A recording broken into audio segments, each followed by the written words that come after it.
Our next speaker is Coach Joe Philbin, offensive line coach, Dallas Cowboys. Joe's had a tremendous NFL career, head coach of the Dolphins, where they did a tremendous job with the no-huddle offense, one of the first to do it in the NFL. Had a great run with Green Bay as the offensive coordinator, Super Bowls. He was an assistant at the Indianapolis Colts, and just a great football coach. College, he was at the University of Iowa, Harvard University, and had a great run. 7 Division III coaching jobs, most especially at Allegheny College, where they won national championships at Allegheny. So Joe is a great guy, and his topic today is going to be on empty protection and offensive line drills to coach the empty protection.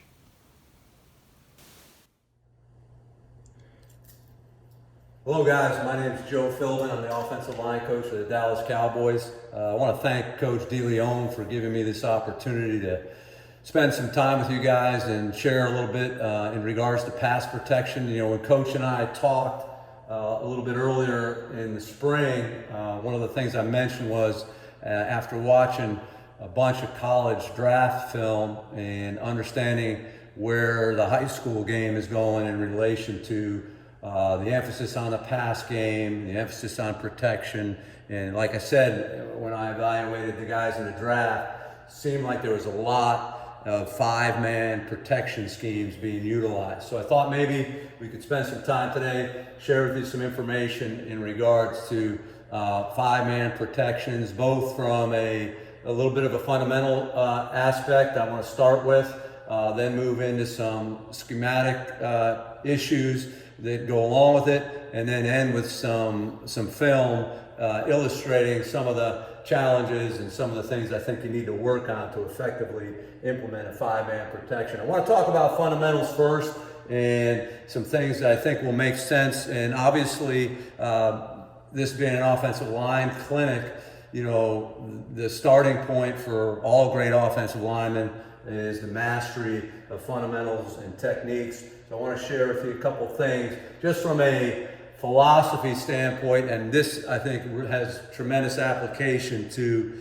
5-man pass protection as well. But when you start designing, before you start designing any routes or combination pass concepts or protections for that matter, I think you have to have a simple belief system about how you're going to protect the quarterback. And I don't care what level of football you're at, it doesn't matter. So I think in this, again, think of 5-man protections, whether it's an empty backfield or not. But there's kind of 2 things that we would classify as cardinal rules in pass protection. And first is that there should be no free defenders in the A or B gaps, all right?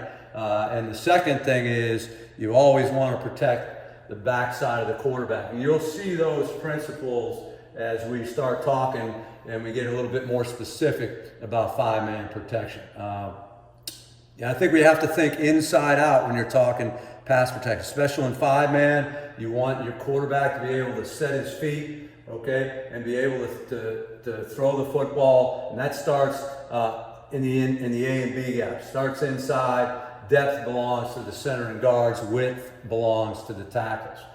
And again, think about how you've spent your time in individual period teaching pass protection. While there's certainly some elements of 2-on-1, 3-on-2, 4-on-3, and some of this that we're going to present to you a little bit later, the foundation, and I think the way you teach pass protection is, you know, 1-on-1. And because we all know that you're going to get pressure at some particular point in time, often when it's a critical situation and there's not going to be any help. And so your player is going to have the confidence that they can execute the fundamentals at the most critical of times. And the way you do that is by mastering those basic fundamentals. I think, like we said, you know, number 4, there's a lot of different types of schemes, you guys. Schemes are schemes. Fundamentals win, especially up front. But the important point, I think, for us as offensive line coaches, when we start becoming part of the staff and we're talking about five-man protection is we got to make sure that the depth of the routes, the drop of the quarterback, the sets of the O-line, they're all married together. They all make sense. Hopefully you're not doing too much 7-step drop, 9.5 yards deep, totally empty formations and putting your guys on an island all the time. And obviously, you know, you want to do as good a job as you possibly can, and it's even more a priority in your five-man protections to block the guys that are coming. So really, the way I look at pass protection is three real simple fundamentals that have to be mastered, and in this particular order. And if I was saying what's 75% of it, I would say it's number one, the set. Okay, so the set, and the principle that we use is, you know, get on the line, as you can see. All right, and you set to take away the direct rush lane of the defender. All right, what are some of the key elements? Guys, you got to get your body in front of the guy. You got to be quick out of your stance. You got to be moved efficiently, smoothly out of your stance. And the set, and we'll talk about them in a little bit more specifics as we talk about five-man protection, is all determined, right, by the alignment of the defender that you're assigned to, all right, and the launch point of the quarterback. Think in terms of, remember that the quickest way to get from point A to point B is a straight line, right? So wherever that defender that you're assigned to, if you drew a straight line from the defender that you're supposed to block to the quarterback, that's the line you need to get on quickly. And at the very least, make the defender run through you, and literally and figuratively. If you do that, you're going to give the quarterback ample time to make a good decision and throw the football. When you watch 80% of the sacks, I don't care what level of football it is, I'm going to tell you that most of it boils down to the set. You're not in front of the defender. You have to get in front of it. You know, I think too many of our players rely on the punch. They think it's all about the punch. You have to get in front of the defender. That's not always easy. I'm not saying that's easy every single time, but that's the key to success in pass protection.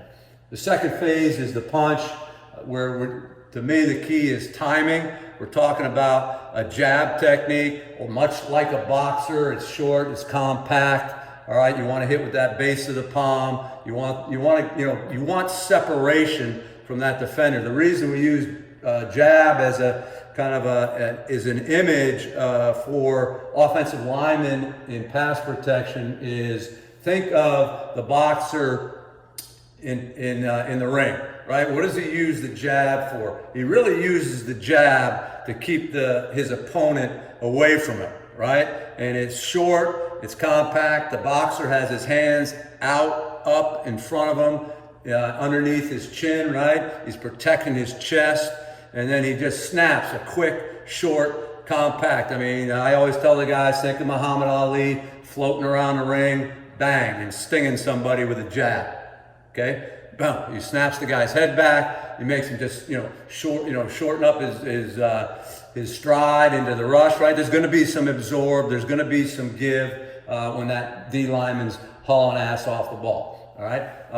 And then the final part is the mirror. And the mirror, all we talk about is the body position relative to where the quarterback is. Again, the launch point and the rush lane of the defender. And guys, again, I would say the mirror is 75 to 80% effort, okay? And, when you boil it down simply, these are some basic principles we use. You can see my finger here pointing to two things.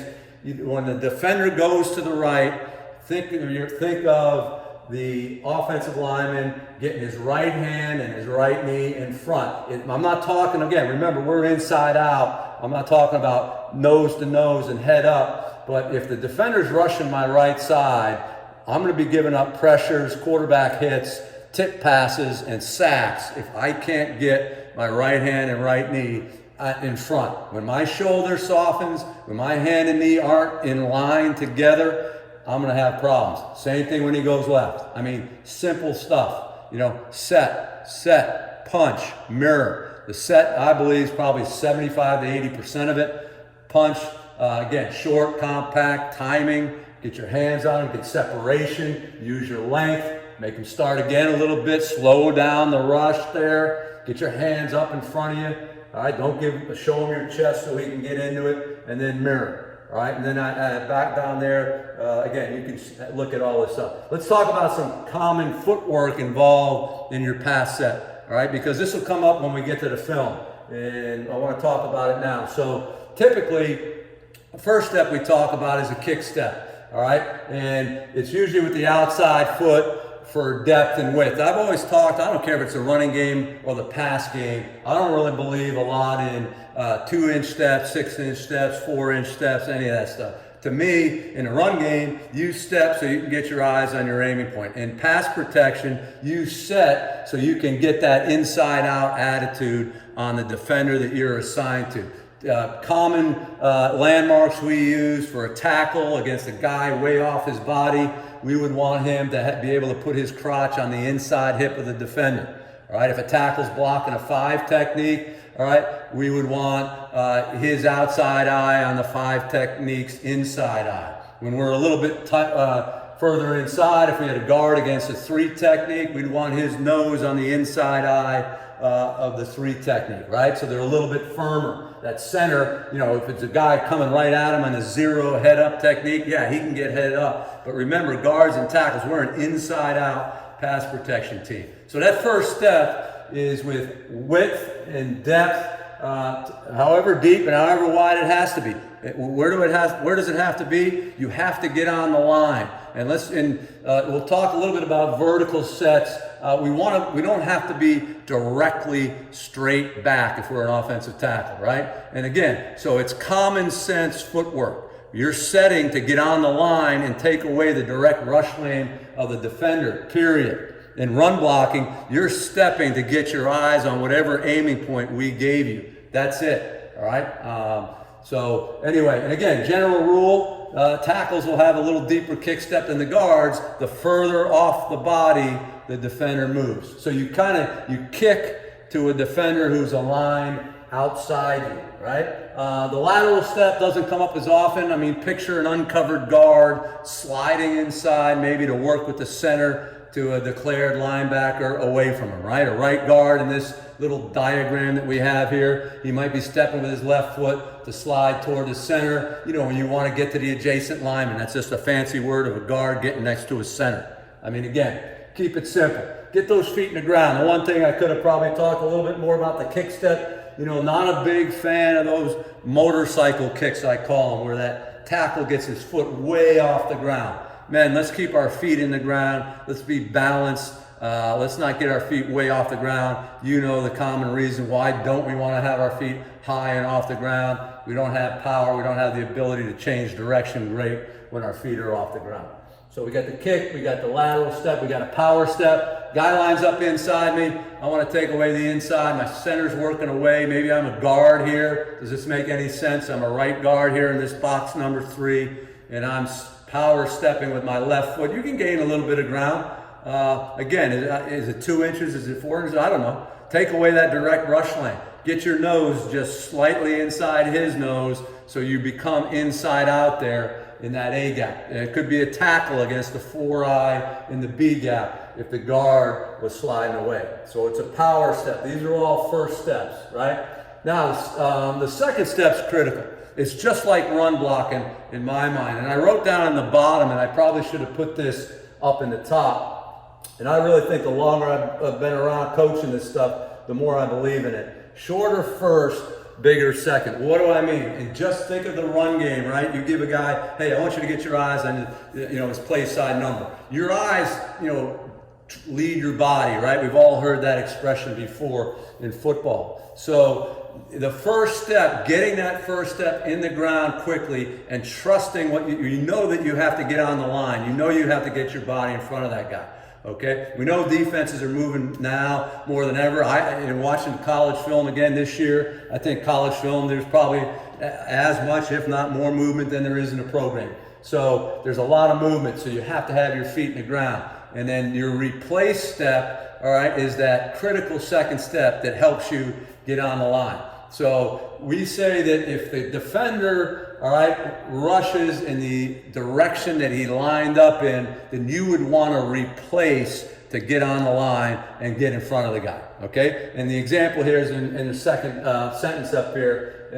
Guard has a 3 technique. The 3 technique rushes the B gap, all right? Makes sense? So I'm kicking with my right foot here, all right? And I'm replacing with my left. And you might even, maybe I'll fix the drawing. You can maybe even take a bigger second step based on that width of that B gap rush. But you're getting on the line and you're a little bit shorter. Your feet, the more you can play the game with your feet, your knees and your hips in line, right? And eliminate that locking of the leg, the better you're gonna be, the better base you're gonna have, the better bend you're gonna have, the better ability you're gonna have to redirect. So a guy lines up inside me or outside me, it doesn't matter. If he lines up inside me and he continues inside, I power step and I replace. And I get a big second step because that means my third step, I can really get in front of him. If I have a 3 technique, he lines up on my outside, I'm a guard, I kick to him, he stays outside, man, I replace with a big second step, and that means I'm gonna be able to stay in front. So critical, again, think application. And I think one of the things that we'll get into as we keep talking is, all right, it's great to have all this information, right? And it's great to share this information. What's the application of it? How are you going to practice it? And how are you going to, have the players buy into it? So simple things. So back, hey, right, guy rushes to my right, get my right hand and my right knee in front. That's simple. You don't have to be a great student to figure that out. The guy, I kick to a defender and he goes in outside, I replace to get in front of him. Simple stuff, right? The other second step that we work the heck out of is the redirect. All right. So again, it follows the kick or the power step, and he goes the opposite direction. So again, think we're in box number 5 there. Think step 1 is a right guard on a 3 technique. All of a sudden, he goes to the A gap. Again, we all have different terminology that we use when he goes to the A gap. That's not the important part. Hell, he line up right, and he goes left. What are you going to do? I'm going to kick to his alignment. I respect his alignment. He can rush the B gap. He comes into the A gap. Again, if I took that shorter first and my foot and my knee and my hip are in pretty good alignment, I have some decent bend in my right knee, I can push off that and redirect and take a bigger second step on the redirect. So that's big. So what are we talking in practice? Hey, we got partner up, guys. Let's work kick, replace, set, go, kick, replace, set, go, kick, redirect, boom, power, replace, power, redirect, power, redirect. Sometimes we even tell the guys what's coming. The next time we tell the guy to line up, hey, let's get all the guards up. We'll line up in a 3 technique. The coach will be behind the offensive player and he'll give him a direction. Come straight ahead, go inside. I mean, simple stuff. And you can watch these guys kick, redirect. You can get a bunch of reps. You can get good quality coaching off it. But I mean, that's the stuff, that's 85% of what we're doing. All right, is we're working on the sets, we're working on getting on that line, taking away the direct rush lane of the defender, all right, and keeping it simple. The drag step, we'll talk about that. We'll see this maybe a little bit better and easier on the tape when we watch some of the film of our tackles setting. Typically, the tackles using this more versus speed rush. I think the big thing there on watching the drag step against a guy that's off your body is, again, keeping the good knee bend on that inside knee and being able to drag that thing back, keeping it in close contact with the ground, all right, and getting some vertical element to it on that drag step, being able to get some depth and so a little bit of width at the same time. All right, let's talk about the 5-man protection. Now, what we're going to do is going to give you a little description of some of the principles that apply to it.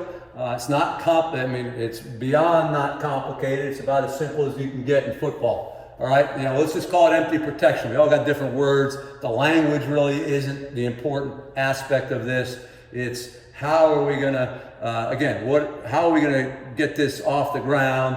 And the concepts are the most important. So the way I would describe it is, it's a drop back, O-line double read. I think there's a couple different, in 6-man protections, I think there's a couple different ways to approach it, right? You can have line double read in 6-man, where the back has a certain guy and maybe scans, or you can have back double read where the linemen aren't reading extra defenders. They're declaring 5 guys and they have them, and the back maybe has everybody else, right? So there's kind of 2 different ways to do it in 6-man. Some teams use a combination of both. Probably everybody does. But in 5-man, right, you don't have that option. Obviously, the running backs not involved in the protection. So now you have to figure it out with those 5 guys up front.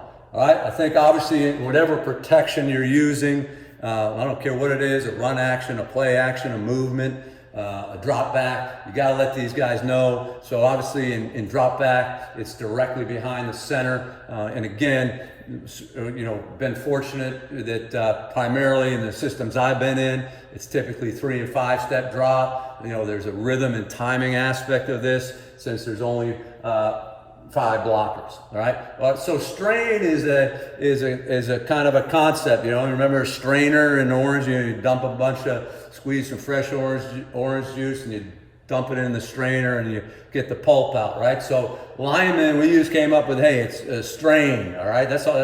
That's the dumb reason we use the word strain. It doesn't matter. Again, you can use whatever word makes sense to you guys. But when you strain something, you're kind of filtering things out. And so linemen sometimes have more than one thing to look at. And so that's why we named it strain, okay? And I think the most important thing is really, let's talk about the center. And again, we would use a directional call, and you're gonna see this in a minute, so I'm not gonna spend a ton of time because it's gonna pop up on the some diagrams I'm gonna share with you. But the center is gonna have that first linebacker type away from the directional call. I'll show you that in a second.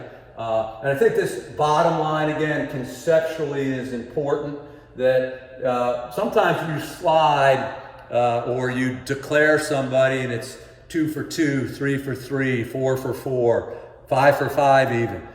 When we, in our 5-man strain protection, when the center decides which way he's going and who he's going with, it becomes kind of that's where the strain element or that filtering element happens. So, I would tell you that there's 2 for 3s, 3 for 4s, 4 for 5s, could be 5 for 6s. All right. And guys, just like we said, we're an inside out protection team. We're a number system 5-man protection scheme. I mean, again, you can't get any simpler. The center's going to kind of point out a 0. Guards are going to figure out the final 1, and tackles are what we refer to as 2 to 3 players in this protection. Now, everything we do, I think this is, you as a staff or you as a coach should say, well, why are we doing this? What's the value of this protection? What's it in the system for? Why are we taking up practice time? How much are we going to use it? For us, there's really good, obviously, formation flexibility out of this. And probably the biggest reason, guys, right, is that you get 5, if you have some really good skill players out there, it gets them out in the pass concept right away. It's really, I think, some of the empty formations, I think it's good to challenge a defense and let them know that you're going to spread the field, get 5 guys out quickly. And it may, again, based on your opponent, that may take them out of some things. It may limit the skies and so forth. And there's some good answers. There's a common, I'm sure I've seen it in college. I've seen it, jam defense. Everybody's covered. These walk-up linebackers. Again, I think there's some things defensively you can put some pressure on them. One of the things I believe in too is, hey, this is not perfect protection. There's issues. There's things you have to work on. There's things you have to all understand. So anytime you're going to release 5 skilled players out there, your players better have some answers in regard to where's the ball going. If they bring extra, there's certainly an opportunity for them to bring more than you're keeping in the protection unit. So you got to have a response to the pressure, okay? Not a response to the pressure. So everybody has got to be tied into the call. The skilled players got to know. Maybe the route concept takes care of certain hots and so on and so forth. I'm not going to spend a ton of time on that. You guys within your past concepts, you can get all that stuff straightened out. Obviously, that makes common sense. Again, you're not going to have, there's nobody coming to the rescue, right? You got 5 offensive linemen in the protection unit, so the games, the stunts, you become, perhaps a little more vulnerable. You don't have as much help as you would in a 6-man or a 7-man scheme. Okay. All right. So let's just start. And again, you can see this is a 2x2 formation with the back aligned to the side of the Y. And let's just, for argument's sake, let's just call it empty right. As you notice, you got an uncovered center in here in the middle. All right. Think about cardinal rules of pass protection, right? Cardinal rule number 1. Protect the backside of the quarterback, all right? So typically, I would tell you that we have 3 free releases out here, right? We've got the Z over here, we've got the Y, we've got the H, okay? And as you notice, because this is gonna come up commonly, this is what we would call a shell defense, right? We're in nickel defense. This is something I would tell you, an idea. We've been doing this for a long time.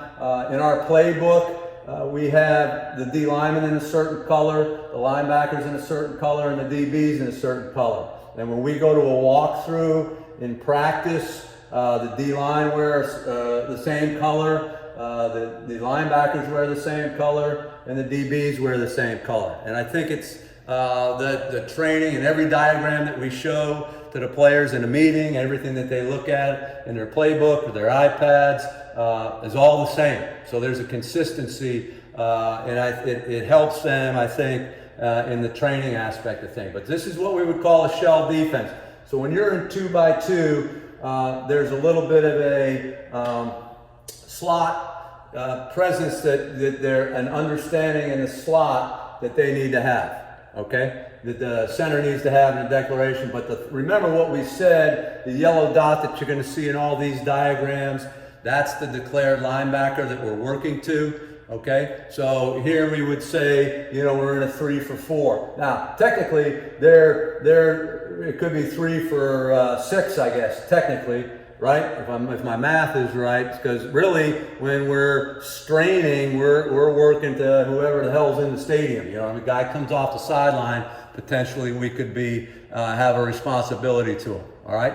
Now the right side, and we'll talk about this, is going to be something that comes up again. Think of simple numbers. Remember we said the dot was here. We're an inside-out team, right? So again, if you can count to 3. You really have a shot of executing pretty well in this empty protection. So we're saying wherever the center goes is 0, right? And we're count inside out, 0, 1, 2, 3 over there. This is 1, this is 2, this is 3. If you remember, we talked about tackles being 2 to 3 players. That's what we would call a big duel. Now on every diagram, we don't have all the dots sometimes because it gets a little busy, but typically we would say, this side here that's colored, that would be the strain side because the center's going there, all right?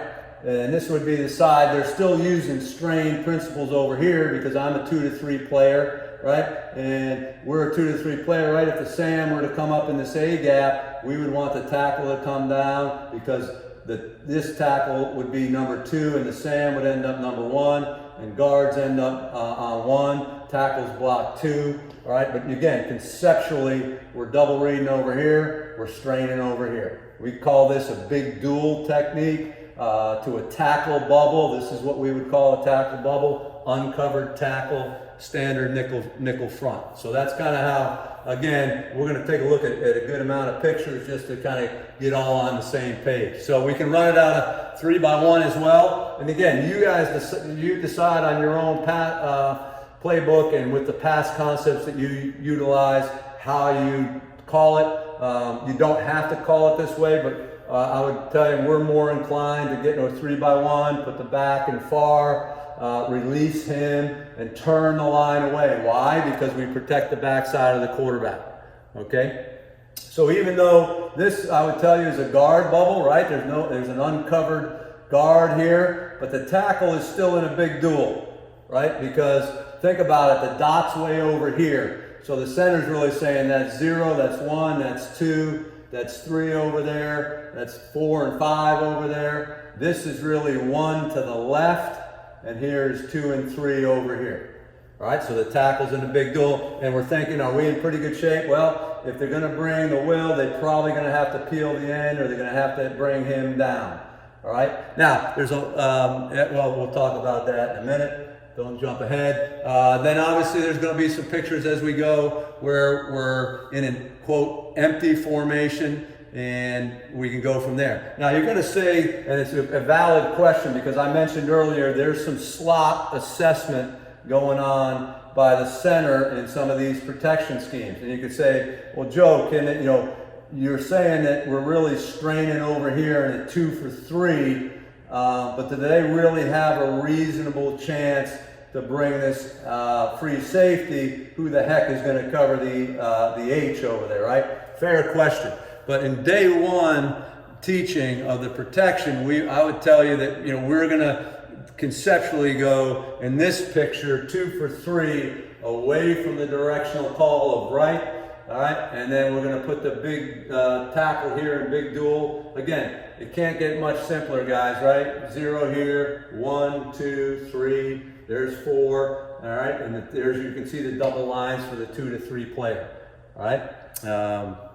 So again, the declaration is important. I would tell you that sometimes, again, the thought is what we're saying is we may have some built-in routes that we like against pressure. If they brought the nickel and the mic over there, it's hard to do, right? They'd have to probably cheat him way over. They'd probably have to cheat this guy over. It's hard to do that stuff, all right? But we would I would tell you that we're going to start by protecting the backside of the quarterback away from the direction. There's always adjustments, guys, you can make in any protection.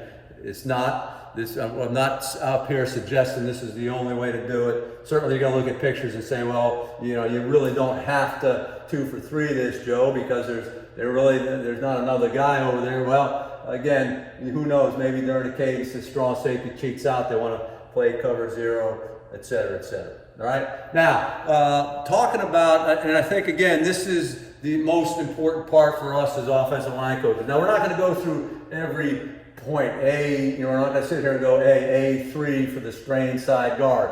But I wanted to share with you what's the application. To me, there's 2 kind of bubbles, right? There's the guard bubble and the tackle bubble. And to guard bubbles, we talk about drag duel, and to tackle bubbles, we talk about big duel. Again, those aren't universal. You can use whatever terms you want. But our guys will have this information like, hey, this is a 3-man combination to a line double read side. All right, and you can see some of the different combinations that can happen, right? And you can tailor these things to however you want. But you can see we got 4 defenders and we got 3 offensive players over there who are straining this thing out. They're they're filtering out who's coming and who isn't coming, right? And you can use the sets to help your tackles. For example, and again, I think we'd all say that's a 5 technique, right? So the tackle knows that the guard's going to kick with a little bit of width to him, so he can be maybe a touch more aggressive and put his nose right on the midline of that defensive end, thinking that most times, again, the defense can dictate some things. That ends typically a contained rusher in certain fronts, all right, because the guard's coming to him. If you had a great nose guard, you could make a call where, hey, the guard's going to come back and help the nose this week. If this guy was a great player, you could tell the center, look, the guard's going to set out here, he's going to read the triangle, and then he's going to help double the end. Various things, okay? But you're doing this to, again, get three offensive blockers to handle 4 and potentially even more, right? But again, we've given some thought to how we want to teach these guys. I'm not going to go through every single one. I don't have time, but you should be able to look at this stuff, see if this stuff makes sense for you. And again, think application. This is what the point I'm really making is, and think concepts. I'm going to go back here. So, right? So you have nobody coming here, right? This would say, hey, we got edge pressure. Now think about the practice field, and maybe you got some extra time during special teams, or you're working half line with your own group, right? I would tell you, hey, get some cheap jerseys, throw them on your guys, and go through some of these combinations and give them a look, right? So here's, hey, this is what we would say edge pressure, right?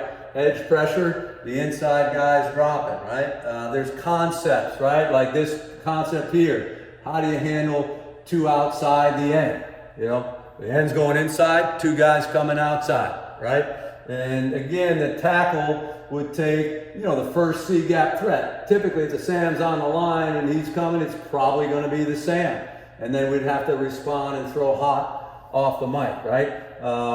Again, two inside, we brought a linebacker from the other side there, okay, just to show the difference there, all right? But the tackle, that's one, that's two, that's three, so the tackle blocks the end, okay? This is a huge concept, two inside the end to a guard bubble side, two inside a guard bubble. It's something you got to practice if you're there. So my point is, when, you know, you might, again, I'm not a computer, I'm terrible on computers, but we may copy all this stuff, and we got a couple, you know, we got a minute, we're gonna go, hey, give me edge pressure, give me two outside the end, give me an inside cross, give me two inside the end with a cross.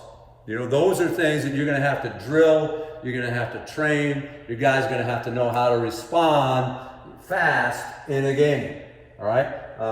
So those are your combinations to a guard bubble, and then obviously you have it to a tackle bubble, right? So now your center's uncovered and he's working to the side. I think we got, like, again, I'm not gonna go through all of these, and because I want to get to some tape and I want to show you the rest of the diagrams of how some of these things are picked up. But you can see there's 5 different things. You know, what are you going to do against a mugger that comes? You know, what are you going to do? There's some edge pressure up there. Edge pressure with a TE, very, very popular, right? You got your mugger here. You got to have some answers there, how you're going to do that. There's 2 outside the end to a tackle bubble. There's 2 inside the end to a tackle bubble. There's 2 inside the end with a cross to a tackle bubble, all right? So, you know, again, it's not that complicated. It's pretty 0, 1, 2. But you, again, I think, so there's 10 different things you can say, oh boy, that's too much. But there's concepts that apply to guard bubbles and tackle bubbles.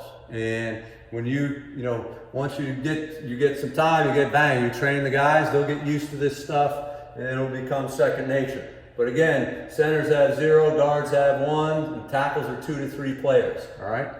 So let's talk about a little bit of, in the 2x2, some of the pressures that are common, some of the things that you see. We're gonna just, again, I'm not gonna spend a ton of time because we're gonna get to a bunch of pictures, and you can look at this thing on your own time. I think it's obviously you're gonna have access to run this at your own speed. But you know, the jam defense, you're not gonna see a lot of pictures of this in our future diagrams, but I think one thing you gotta answer is, how do you handle the defender that's, you know, at times we call him the head stack guy. You know, typically what we'd like to do is count him, we use an R word, and we keep him to the side of the directional call, okay? These are right calls, all right? So empty right, right, the right side. So what am I saying? I'm saying this is 0, this is 1 to the right, this is 2 to the right, this is 3 to the right, that's 4 to the right. Everybody got me on that? So I think, again, it's happened. Most of these things I've learned painfully. I remember in 2009, we're playing in St. Louis, and, you know, bang, this guy's running through the A gap, and everybody's going, oh, I thought you had him. The left side said, oh, I thought you guys had him on the right side. So we came up, we didn't have it before then. So we came up with an R and L call. Look, every time they get into that kind of head stack, we're going to communicate exactly who has the R and the L. And again, you guys, you use whatever terms make sense to you guys, okay? Some of these are gonna pop up, so I'll get into those later. Obviously, if they double mug it, it's not easy for us, and that big duel becomes harder, right? Again, do the math. Center is going over here, the dot's here, so that's 0, there's 1, there's 2, there's 3. Again, that's not an easy position for that right guard and right tackle to be in. But it's something that you can do. The Sam doesn't always come when he lines up there. Sometimes he drops out. All right, so again, here's some common pressures, right? So up in the top right, you'll see the direction. And so think direction, think where did we say the center's going when we're in empty protection. You can see he's going, the dot should be left and then going away. It's empty right, first linebacker type to the left. Again, day one, we would tell you we're still straining this, even though it looks like there's no way in God's green earth that nickel will can come. All right, so can you make other calls? Sure, you can. Like I said, we're not going to have a dot on every single line, but you can see the concept there. Count the defense, 1, 2, 3 over here, 0, 1, 2 over there. Not complicated whatsoever. Okay, so that's how we would handle, that internal pressure, right? You can also, this one we went left, same formation, guys. We're in 2 by 2. All we did was go to the left side here, and this is a good one, right? So, this is, hey, we would say this is what, 2 in the A gap with a cross, right? Again, use simple terms that make sense that players can understand. We don't have to make super complicated names for stuff, all right? So what do we know? We know it's left directionally. We know there's a linebacker. The first linebacker type to the right is the Mike.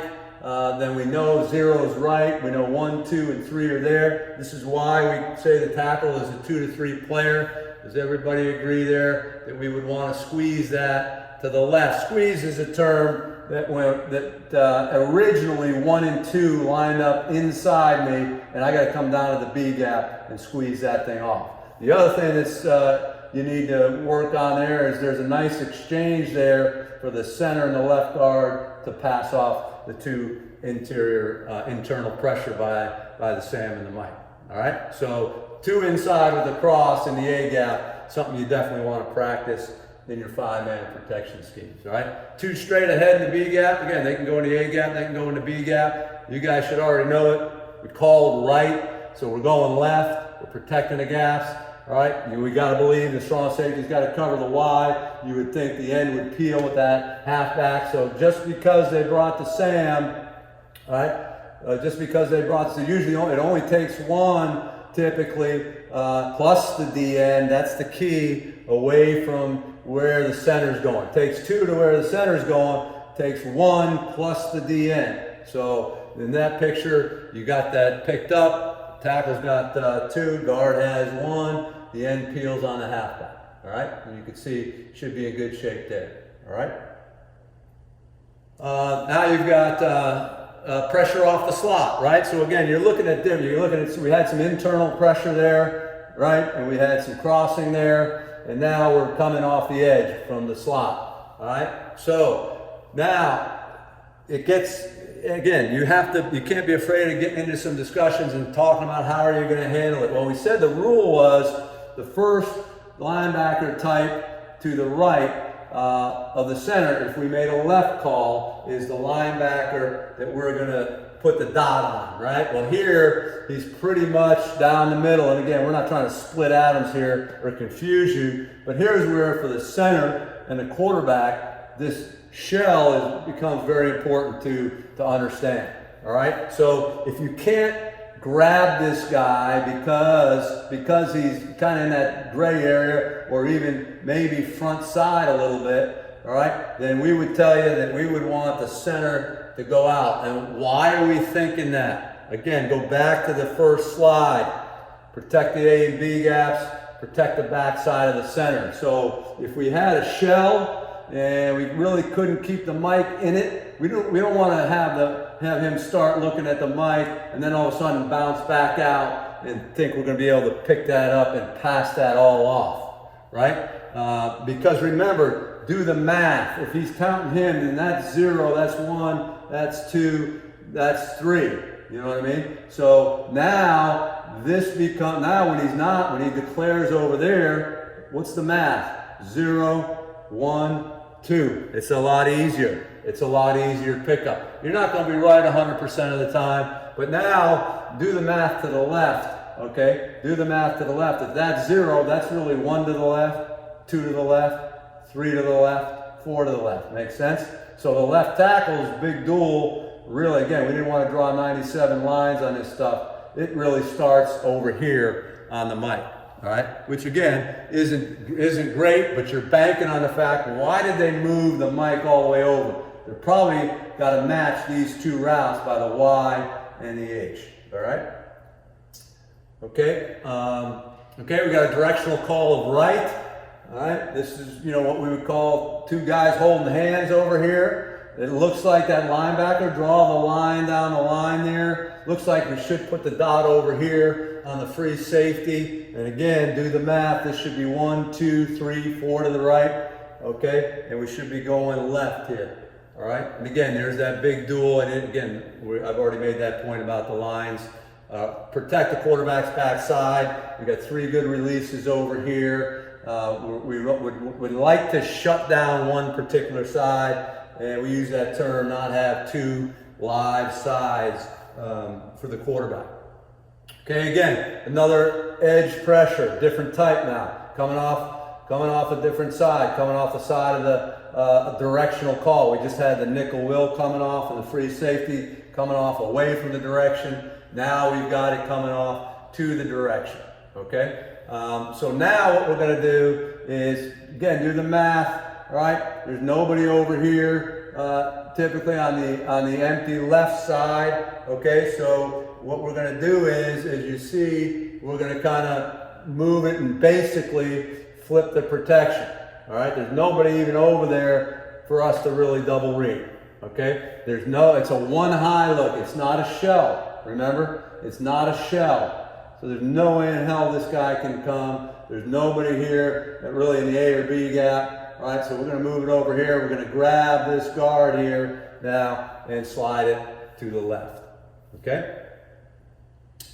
Again, back to now. This is real popular blitz. And, you know, whether you want to call it blitz the back, right, to the location of the running back, is one of the common ways. And then oftentimes, this is why I think it's really good to have this part of where you have 6-man protection from this location, but you also have 5-man protection from this location. Why? Because oftentimes teams like to do what? They like to bring the linebacker to the side of the running back, because oftentimes what happens? Centers usually turn away from the back a bunch in every level of football, in every single protection, right? And then they wrap and they add this guy, green dog, whatever, hug rush, whatever term you're familiar with, all right? And the strong safety typically covers the Y, man to man. So sometimes, even though you've got 6 protectors in a 6-man scheme, when they blitz the back, your matchup isn't great sometimes with him. And then they're adding this guy, then you got to fight through all the traffic to pass it off. So it's good to mix into your schemes a free release by that halfback, especially if you can catch him in one of these looks, because, you know, again, maybe they were schooling up, this guy would take him and the Mike would push it, but they're going to have some issues when they blitz the back in that regard. So I think it's a real good scheme to have against some of those teams. Now we're kind of back to basics, right? We directionally called right. There's a guy standing there in a B gap. We're going to put the dot on him. We're going to squeeze. We may have a hot throw here, right? As you can see, but that's okay. If that end keeps coming, he's got to cover here. Look where the mic is. Good luck getting there. We got a chance for a pretty good play there. Okay, if they come from really from the perimeter, it's not even an edge blitz. If they're coming off the edges, right? We call left. We should be directing to the mic there with the dot over there. You can see the big duel. We're not going to pick that up. But once again, they may have a rule. Look, we're coming perimeter pressure with the corner. If you get a flare or a wide route by the back, you might have to come off it, right? You'd have to believe that Sam's got a match here. I mean, they got some problems. Chances are he may pull out of the blitz anyway. But again, just showing you the different ways that teams can come. All right. Now you got some of the combination blitzes from the boundary that involve a DB. Okay. Again, we're going to show you just staying to our base rule. We got a right call directional. Looks like we got a linebacker to the left. We should be going left. We're going to grab the guard there, as you can see. All right. And we're going to treat him as that's 0. This is really 1 to the right, that's 2 to the right, that's 3 to the right, that's 4 to the right. So by rule, right, the tackle is going to redirect on that end. Chances are the strong safety is going to have to pull out of that, but we're going to be hot. So they've got a decent way, they've got a decent call on to our protection there. Can we redirect it? Can we come to the right, one guy over and move that yellow dot, one guy? Yeah, sure. But we're talking day 1, algebra 1. Look, we called right. There's a linebacker left. You know what? We're going to shut down that side. If some people, if they come that way. All right. We still have a pretty good hot. He peels here, but the Mike, if he wants to stand in the left A gap, he's got to go over there and cover the tight end. So we got a pretty good throw there that we feel really good about. And sometimes, guys, again, it's all about answering questions about how quickly you want to play. Do you want your guys playing fast and decisive, or do you want to have the perfect call on every single time? All right, it's really same blitz. Now we're, again, I think that concept of 2 inside the defensive end, 2 a guard bubble, that's what you're really working. Think of the concepts. The directional call is left. The linebacker is to the right. We're going to get another hot throw there again. And by rule, we're going to be squeezing on that Sam. But once again, the Mike's got some distance to travel to cover our Y. Can we move the yellow dot? Yes. But again, let's get this thing up and running and playing fast. All right. Again, another combination blitz now coming from the slot. All right. And this is why you can't always in shell defense shut down both sides. You'd love to be able to shut down both sides. You can't necessarily do that every single time. We got a right directional call, so we should dot it to the left. As you can see, the end's going inside the end. This one really means he's first in the progression of the blitz. The 2 means the Mike is second in the progression of the blitz.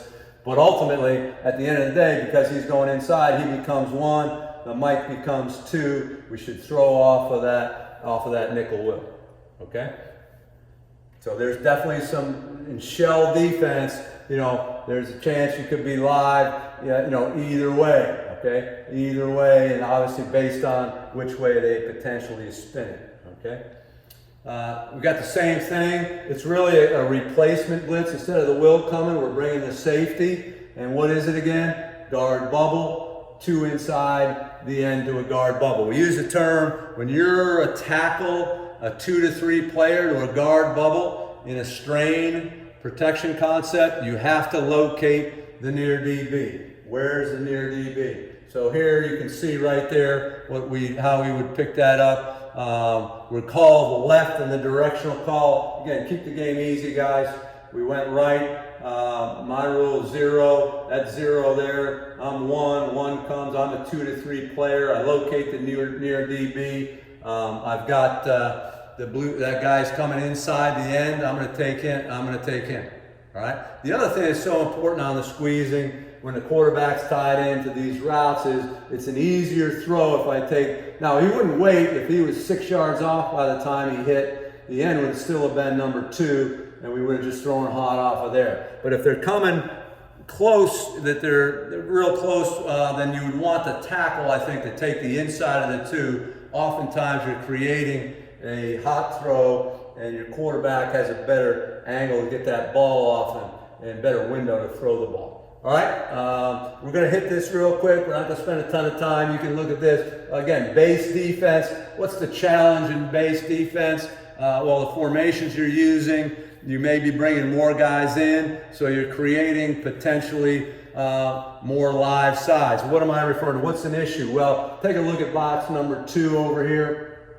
When you're playing a team with an under defense, there's 2 ways to do it, man. I would tell you what starting point, you may want to dot the will, all right? Go back to the start. This is a right call for us. Directional is right, shut down the left side. So if something comes, I've got 3 receivers to the right.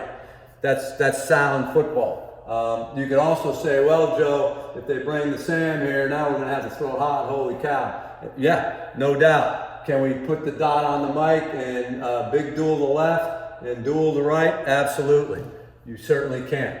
All right. That's why you have staff meetings. You discuss things But again, if you go back to what's the starting point of attempting to shut down a side, that's what you're doing. And even to a guard bubble here, remember how we count this. 0 got the dot there, that's 1, that's 2. This is 1 to the right. The tackle's a 2 to 3 player, so it's 2, 3, 4, 5 over there, okay? So again, these guys can count to 4 or 5. It's simple football. You gotta remember, you gotta learn where 0 is and go from there. All right, 3-4 teams. Take a look at box 5.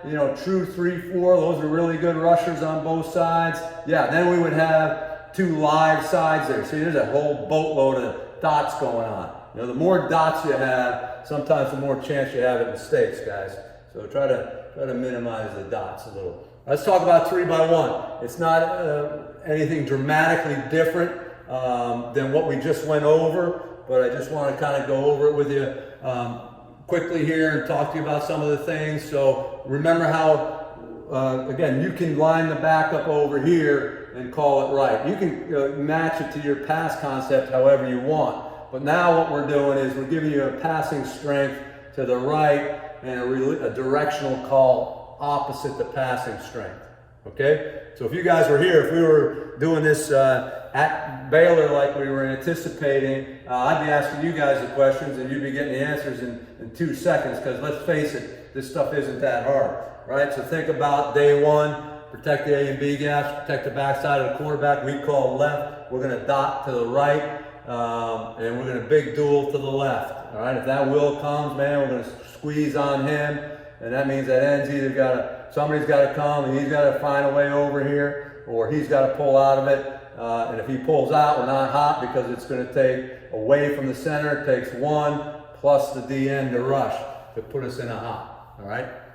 So we're in good shape. And again, you're going to see a lot of these are the same blitzes. They look maybe a touch different because we're talking 3x1 as opposed to 2x2. But now again, same thing. Slot pressure, individual pressure off the slot. TE coming, right? Directional call. Again, tie it all together. We got a pretty clear picture that the dot's going to be left. This is why, we're doing that strain, right? If we were just married to this guy, we'd be throwing hot over here, right? We might have a touch firmer middle, but we'd be getting the ball out. Here, they're bringing, want to disguise a little bit, bring the nickel off the slot, twist a little bit in there. Boy, you should be sliding right into that. Should be in great shape, all right? So we've seen that. This one is now they're bringing the safety off the slot, maybe playing man coverage, right? We move these guys up. They're pressed a little bit. That's an image of press coverage, all right? Directional calls left. That Mike's a little bit wider. Why is he wider outside the 3? Start teaching your guys, the location of the declared linebacker. He's that wide. They're probably bringing some heat. He's probably covering the tight end man-to-man now, okay? All right, so the big duel's where? The big duel's here for that tackle. He's reading 2 to 3 right there. Yeah, we should be in good shape. Again, pretty clear, pretty simple. I'm going to go a little quicker. This is the same blitz we had before, correct? Right? 2 inside the A-gaps with a cross. Directional call right. Clearly a linebacker to the left. First crosser is the declared linebacker, and when the center went left, he takes him. He's ready to redirect, but now the guard better push him off, and they better exchange that, right? Tackle better squeeze. There's 1, there's 2, there's 3. I'm a 2 to 3 player. 1 and 2 come inside me, man. I'm ready to squeeze. I got to alert the guard.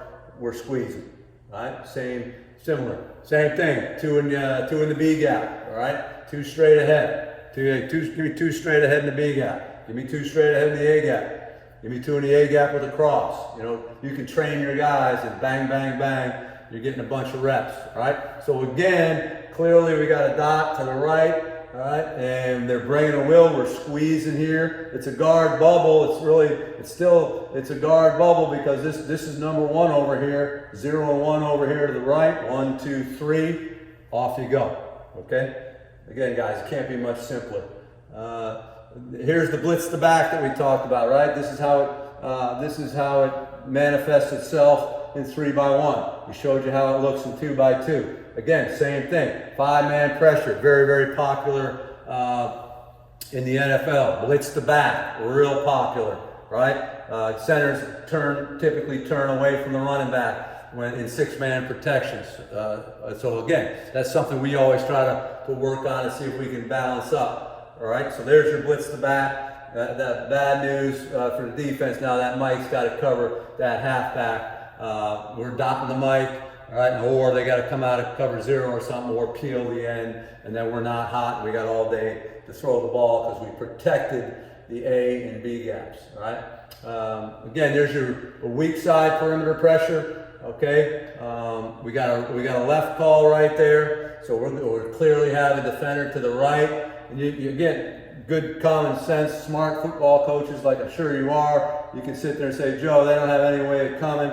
You know, they've got 1, 2, 3, 4, 5 guys, and you got 5 guys, and who the hell would be covering if any of these guys came? Hey, I don't doubt you. Joe, can we move the dot over to the will? Sure. You can make a new zero, absolutely, and pick this up. But again, chances are either he's covering from here or he's peeling out of the blitz.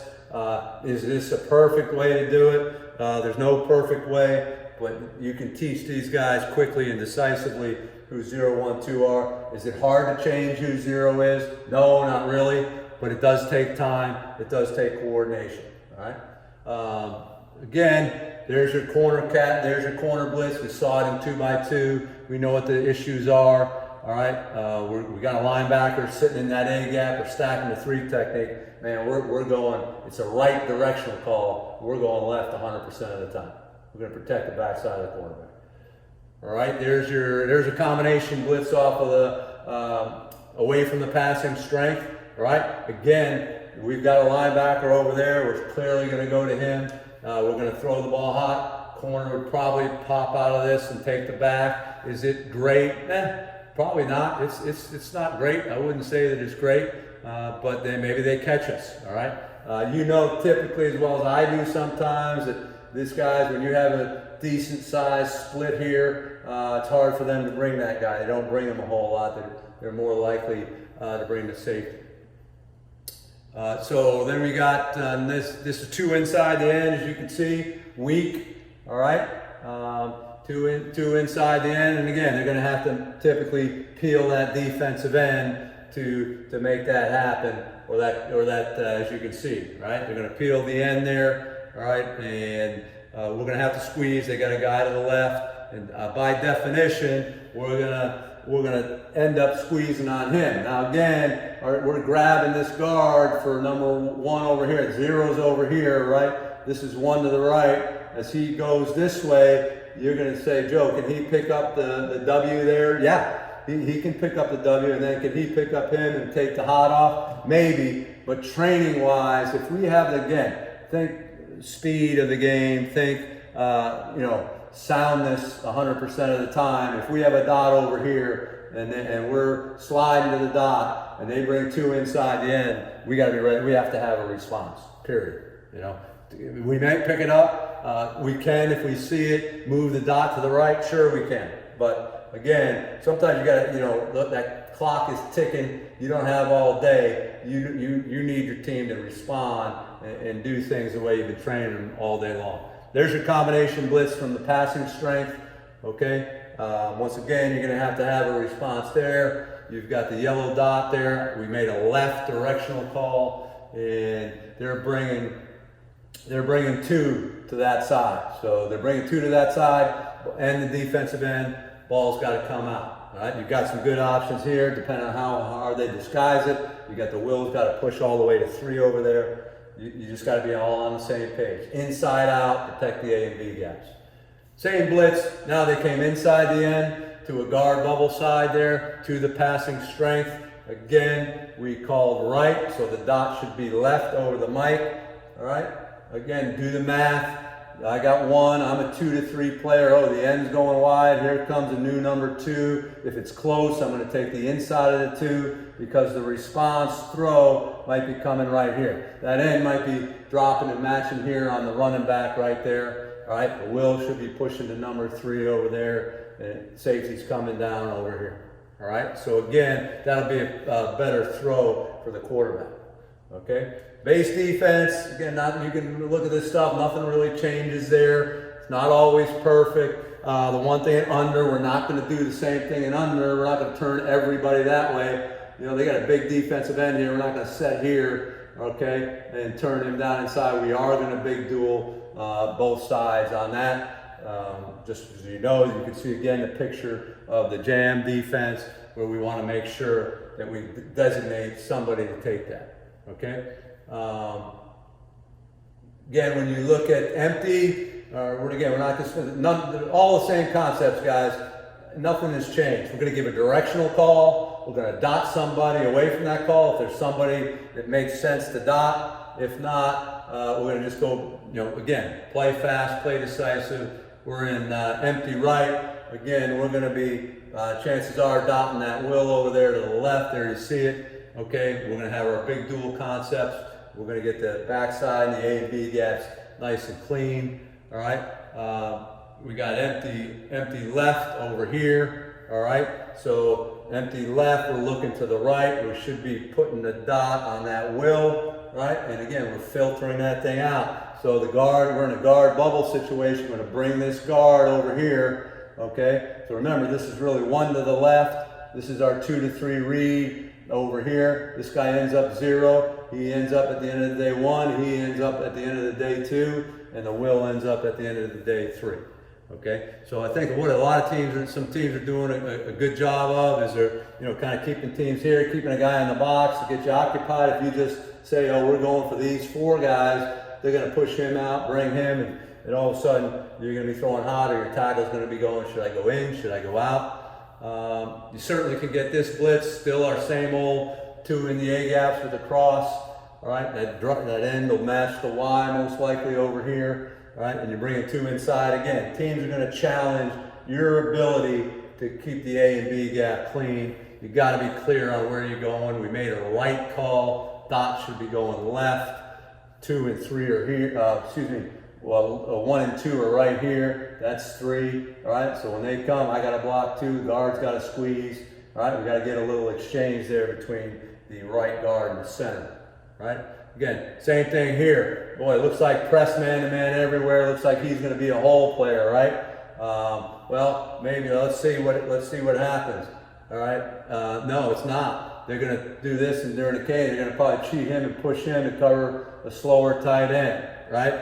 So we made a left call, correct? But there was really nobody to the left. There is some slot assessment. Remember, you can't keep him in the slide to the right, in the strain, excuse me, right? There's nobody, no chance that Will can come. So in this instance, we would kind of flip it and make get everybody going left. 89, 95, 90 to 95% of the time, when we make an empty left, the center's going right. Right? There are a couple occasions where that doesn't happen. Not often, but a couple.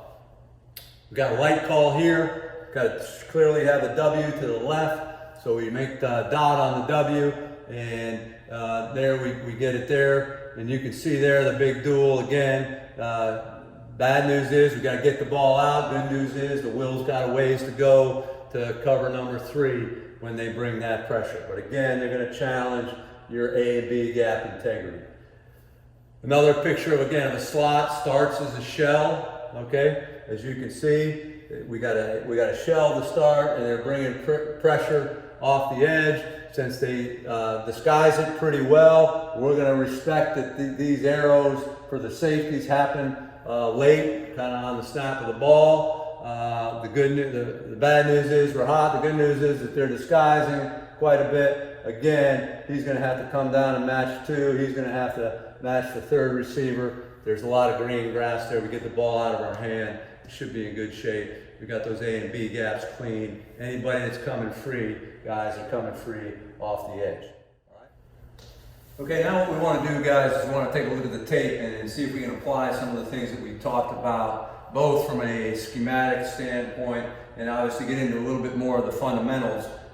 So I'm going to do the best I can running this from my laptop here using the shift key and back and forth. So apologize in advance for a little bit of the roughness of the tape. But as you can see here, let's just talk again conceptually. We're in a 3-by-1 formation up here to the left. Okay, and we've got our running back and a single receiver up top. All right, so systematically, let's think in terms of a right directional call, and you can see the pressure that's unfolding here coming from the passing strength. You know, one of the things I think when you're teaching O-linemen about various pressures, I think one of the things that's helpful is for them to have an understanding the passing strength, how defensive calls might be built based on where the passing strength is and what defenders may come or not. So you see really three up inside, they're dropping both ends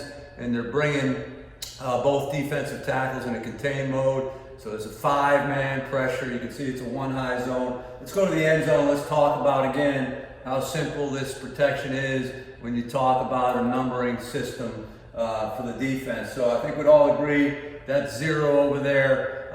First defender away from the directional call. We grab the first linebacker. That's number 1, that defensive tackle. I think we'd all agree that defensive end is 2 and that DB is 3. Right? So the center would make some type of call, again, whatever your system is. And then let's count the defense to the right. There's number 1, there's 2, there's 3. I think this would be a good illustration of why we call the tackles 2 to 3 players in this empty type of protection. All right? So I'm going to let the film run quickly. All right? And let's talk about this technique. Remember, we kind of talked about it as a big duel, remember? We said when tackles to a tackle bubble, we called it a big duel, right? Again, apologize for all the writing, right? So the big duel technique, right? And tackles, remember, are 2 to 3 players when we go in some form of an empty protection. So again, you see 77. I think the emphasis for both tackles, remember our fundamentals we talked about real simply, right? First thing, I gotta clear that. First thing is the set, right? Second thing is the punch, all right?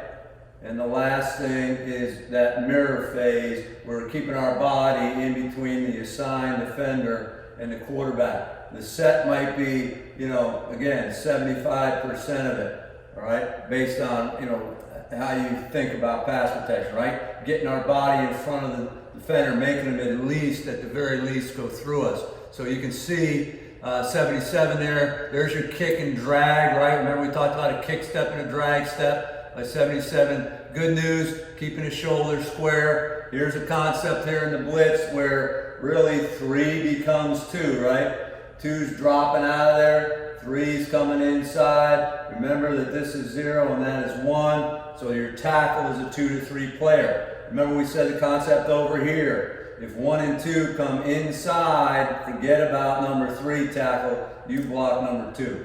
So really well executed by the offensive unit.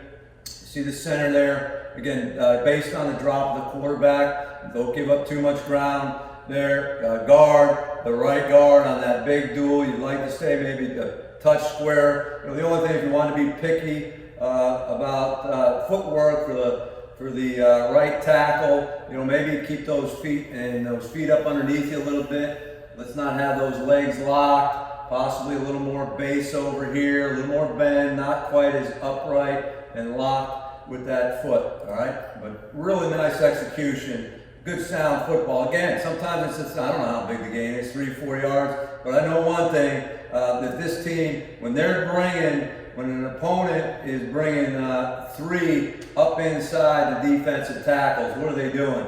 They're attacking your A and B gaps, right? And you better be able to prove that you can protect the A and B gap. I don't care what level of football you're at. Really nice job protecting the A and B gap there, all right? Again, good play. Get in the huddle and then go run the next play. You got to punt the ball every now and then, you punt the ball. But it's good sound football. All right, so again, take a look at the formation. We're in a 3-by-1 formation, all right? So we're saying that the call is going to be left directionally for the protection, okay? So it's a left directional call.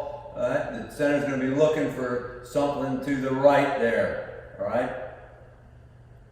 So again, take a look. Again, teams want to kind of bail around there. You can see the big duel technique. We'll get to the end zone there in a second by the tackle, all right?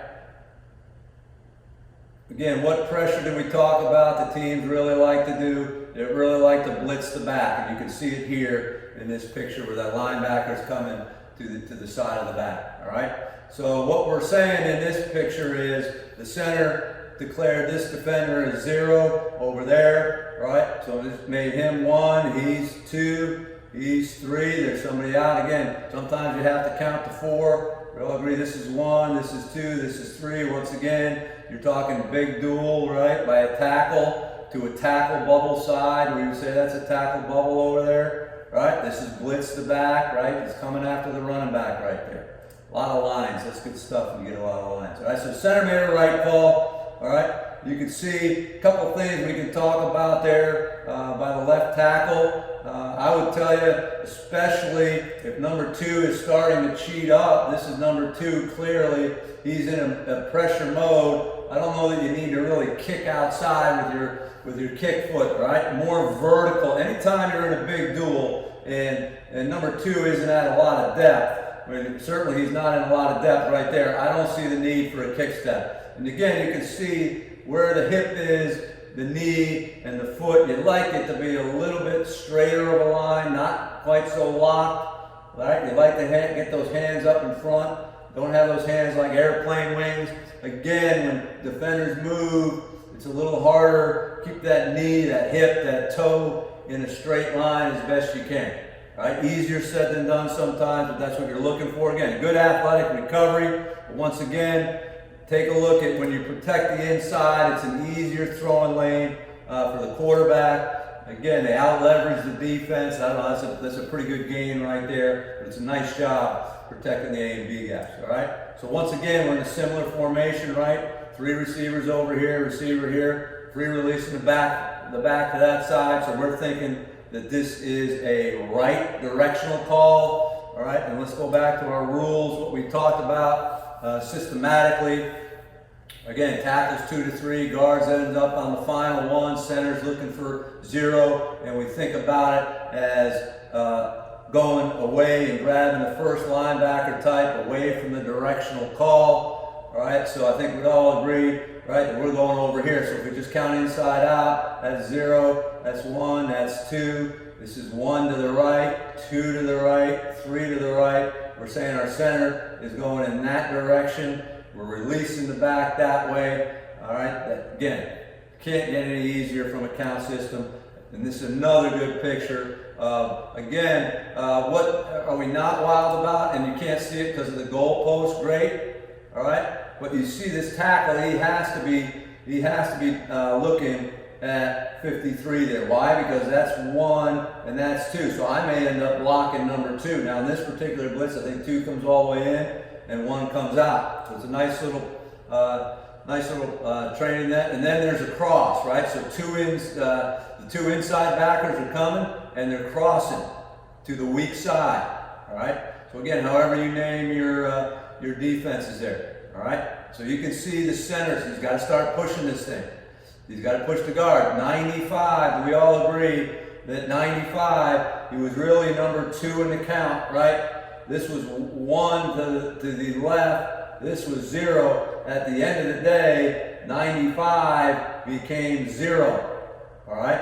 And I believe 53 became 1 and he became 2 all the way around. So it's the final 0, 1, 2 as it unfolds, as the snap develops. This is a really good picture of it, tracking them. All right. Again, at left tackle, he can be a little more aggressive in his set. Why? Because all his threats are over here. 2 and 3 are outside. All right, so he doesn't care if 58 walks up here. That's already what we would call a declared linebacker. He doesn't have to worry about him at all. A really nice picture there. Again, guys, you can't say it enough. I've said it 20 times already. I'll probably say it another 15. Let's protect our A and B gaps. You got a chance to have a good football play if you do that. Again, once again, as you can see, we're in a 3-by-1 family. This is what we would call, a shell type of defense, right? The line up in a shell, all right? So we're going to say this is a left directional call, and take a look at the alignment of the nickel right here. He's pretty antsy right there. Now we don't have a real big split by number. This would be the number 2 receiver. This would be our slot receiver. All right, it's not real big of a split. We don't have a great split with the safeties. They're fairly level. Cornerbacks are relatively level as well, so we would say that's a shell defense. But clearly they got 3 guys over here. You know, you'd always think if they're bringing one, they're going to have to bring this safety down to cover the back as he free releases. All right, so again, you can see from the wide, you know, edge pressure. We saw some internal pressure the last couple of snaps. Here's the edge pressure, not to insult anybody's intelligence, but here we go again. 0, 1, 2, 1, 2, 3. The nickel who was holding hands out here, you're going to see 3. So at the end of the day, what number does the nickel become? All right, well, the Mike is now pushing, right? So that defensive tackle who was 0 stays 0. The end, it was number 2, right? I think we'd all agree this was 2 and this was 3. That was 2, this was 1, this was 0. At the end, take a look at how it all ends up. Center block 0, 70 blocks number 1, and the right tackle blocks the final number 2 right there, as he's a 2 to 3 player, right? You gotta know what 50's doing, that linebacker's pushing. It's in somewhat of an exchange concept there. Let's talk about the redirect step of 61 here, right? All right, so watch those heels almost kind of click a little bit. That's something you want to avoid if you can. Watch again here, slowly. We're going to show you slowly. 61 moving, right? Keep those feet nice and get some decent bend and some balance there with those feet. All right, you got to redirect, right? Kick, replace. If he goes to your direction, kick, redirect. All right, 70's got to keep coming. He doesn't really have this guy. This is 0. He goes inside. This is all my work. This is 1. This is 1 and 2. I'm going to block the final 1 wherever he is. He's got to keep coming. This is where we say, again, remember simple football, all right? Once you're blocking your designated man, what side is this defender rushing on 70? He's rushing to my right, okay? So these guys should be able to coach themselves. So when you ask them, where is the right knee, all right, in relation to the defender you're supposed to block? Take a look. That's what we would call a soft right knee. Is it a terrible job? No, the ball's coming out. All right, 72. This is when you talk about the punch technique and the body angle there. You want your shoulders, this is always, they're all turning into O's on me, guys, behind your knees when you pass block. Does that make sense? You don't want to have the shoulders out in front. Why? The guy can grab you. You don't have as good balance. All right? Again, shoulders behind the knees. Trust your feet. Don't lunge with the upper body to block this guy. Get your body in front of him. Get your shoulders out. It's not the kind of body position you want to be in. You want that right knee in front of this guy, over here. Strong knee. This guy's got a better knee over here, for sure. All right, we got to get a little better redirect out of the center. Okay? All right, let's go to the next clip. Once again, we're in 3x1. We're kind of staying in that family there of 3x1. You can see from the wide now, all right, we've got kind of a weak pressure, right? They're coming away from the passing strength. It's passing strength here to the field. You've got looks like a will linebacker, looks like a free safety. You got a corner. This safety went deep. Strong safety's pushing deep. Here's your nickel over here. Here's your corner there. All right. So take a look at it from. Let's take a look at it from the end zone. Again, good sound football play. Good picture of protecting our gaps. Let's again. I'll push it back here. Sorry about that. Let's number the defense. We're saying that for us, this is a left directional call. Once again, simple as it can get. 0, 1, 2, 3, somewhere. Whoever the next guy is 3. All right. So we're going left. So this is 1 to the left. This is 2. This is 3. This is 4. The center's going around. Now we can sit here, Joe. If they have 4 guys to the weak side, does that mean there's going to be a pressure there? Yeah, it could be. Sure, absolutely. Should we go with the center to the left? Yeah, you definitely can do that. There's no doubt about it. It takes a little longer time. Does it make sense? Yeah, it makes sense. It's good football. But watch what happens when, again, I use that term. Everybody in the stadium might know they're coming. Watch the result of the play based here. Now, you could say, well, maybe this guy was supposed to pull out of the blitz. I don't know. But again, this is good execution. This is good football, the way I look at the game. You're protecting your A and B gaps there, and the ball's coming out quickly. Quarterback's not taking a smack, he's not getting smacked here, right? Ball is out, and we got a good football play. Again, I think your players can learn this stuff. This is very easy. We're in, again, 3-by-1 once more, all right? Looks like we might be getting some weak pressure again. They got a bunch of guys kind of over here, right over here on this side. Looks like there's a bunch of men over there. Take a look at it. They're inside. Now this is maybe not quite as good a job. And again, the tackle, it's not bad football, but let's take a look at the end zone of this picture. And again, you want players to be decisive, right? So we could sit here all day. Remember, when we talked on the diagrams, we talked that, remember that our left tackle goes 2 to 3, right? We're saying that the center's going to go right. There's a linebacker type there to grab. We're going to shut down the quarterback's backside, okay? So this is 1, this is 2.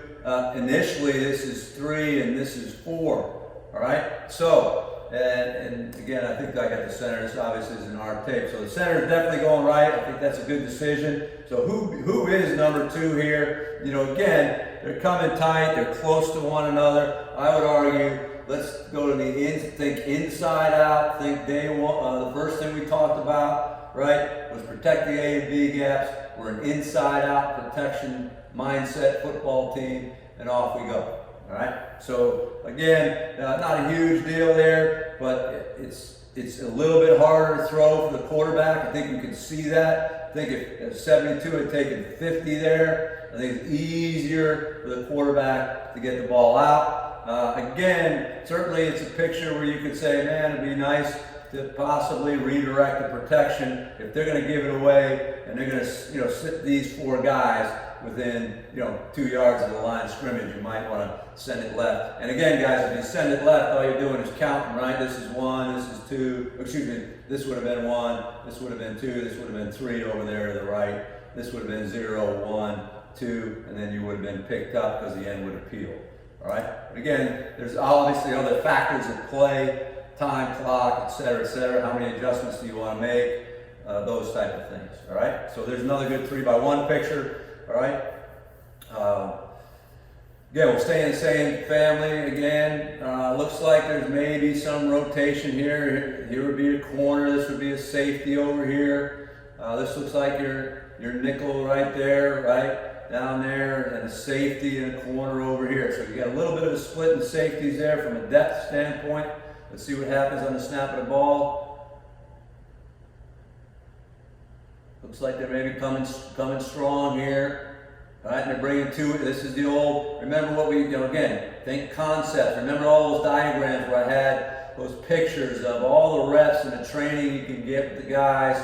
Hey, 2 inside the end. Boom, right here. You can see it coming from afar. That safety, you can see the split in the safeties, right? 7 yards deep. There's 7 yards split right there. Pretty obvious. If they're coming in any direction, it would be from the passing strength. Let's go to the end zone and take a look at it. Sorry about this tape. Turning black on us a little bit. Okay, so again, we're saying that we're going over here that we would have called left directionally. So we're going to grab that first linebacker type. This looks like 0 to me. This looks like 1. This looks like 2. This looks like 3. Okay, remember the rule for the tackle: 2 to 3. Guards have 1. Center have 0. Right. Remember, this would be 1, this would be 2, this would be 3 over here.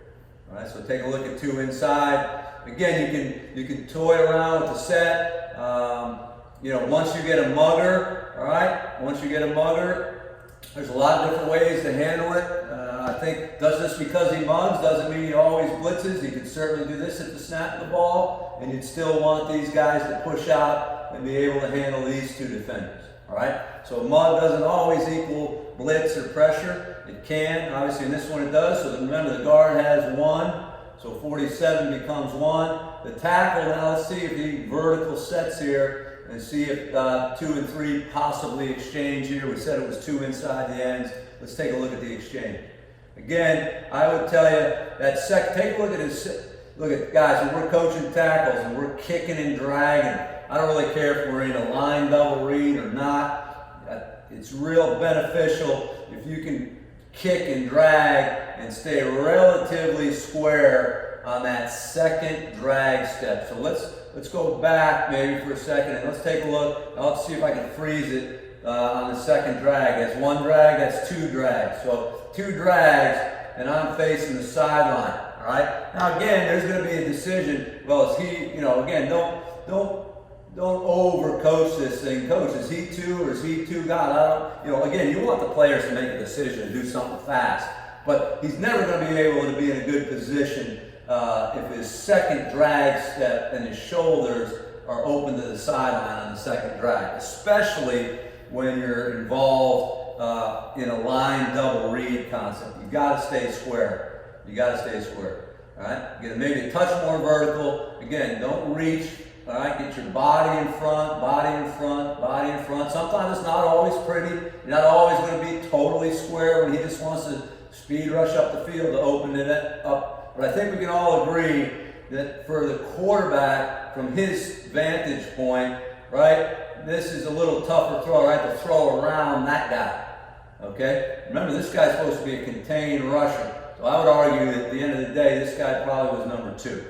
So again, setting square, setting vertical, getting in front of people, getting those hands up, getting our shoulders out, and punching. All right, we're still in the 3-by-1 world there from a formation standpoint. All right, so we're going to make some kind of, looks like some kind of left call to me over there. All right, based on our directional call is right. Let's take a look at it.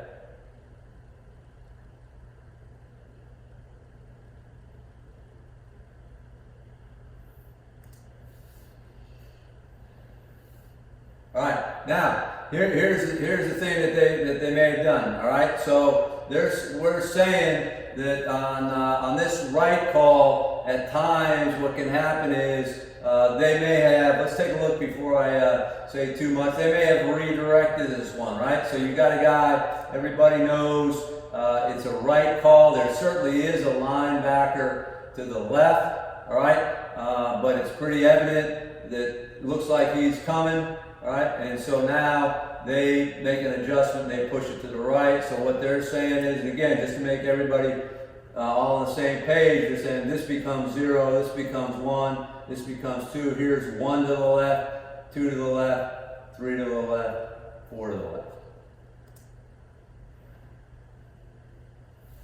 All right, so we'll keep moving here. Once again, same formation, 3-by-1. Looks like it's hard to grab a guy over there to the right.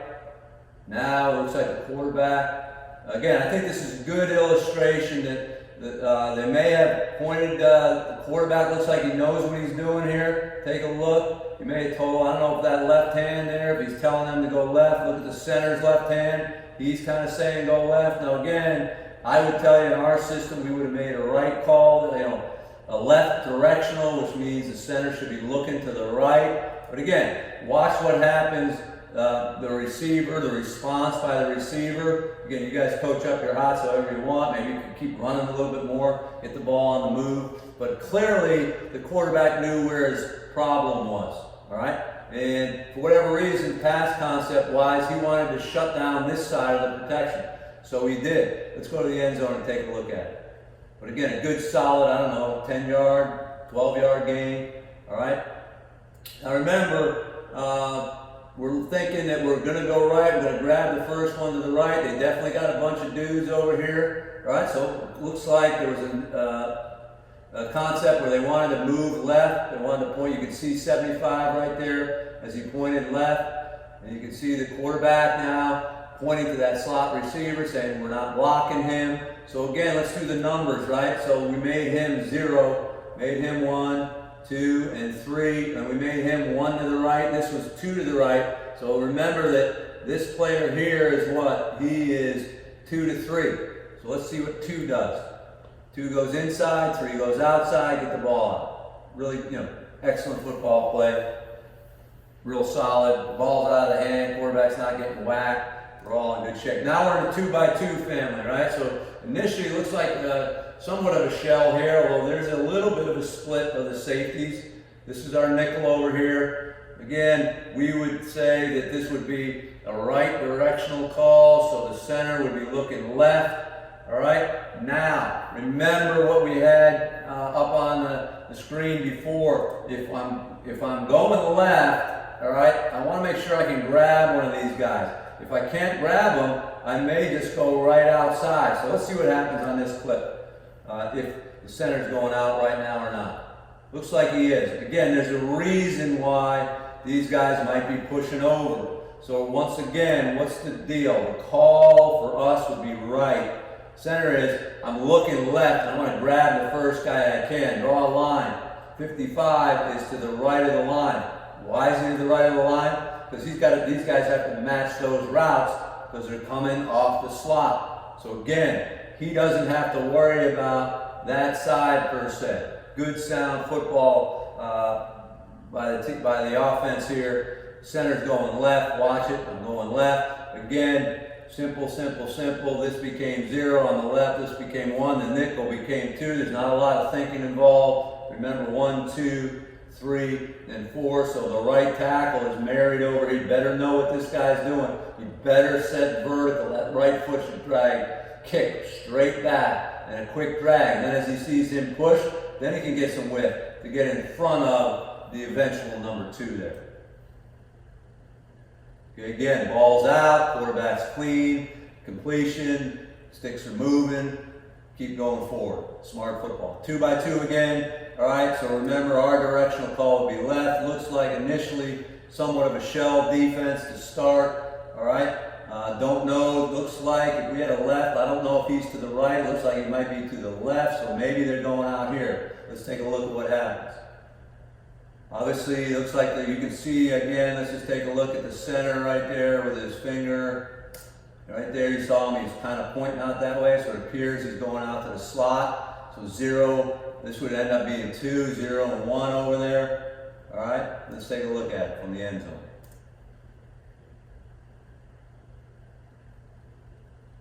Once again, there's reasons why. Draw a line on the center. You told me to grab the first guy to the right, coach. They're all to the left. I guess they might be, they might be matching these routes. These 2 guys matching these 2 guys. I'm going to make him 0, coach. This guy 1. I'm going to make the nickel 2. Remember, tackles look for anybody to become inside of the number 2. Locate that near DB.